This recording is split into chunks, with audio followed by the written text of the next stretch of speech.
So most people don't really talk about why discipline is so important.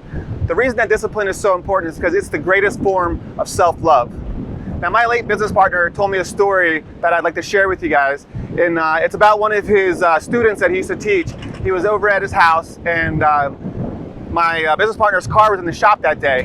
And it was time for them to go to lunch, so he asked his student if he would drive them to lunch. And he was like, yeah, sure, no problem. And he ran out the door, and he was like, man, what's going on? So we waited a couple minutes, and he went outside, and his student was there like hurrying up and getting all the trash out of his car. He had like McDonald's bags, and he had all these other trash and stuff in there, and he's just like digging through it and throwing it away. And he's like, hey, what are you doing? I thought we were gonna go eat. He's like, we can't. I just want to clean up my car real quick for you, so you can sit in here.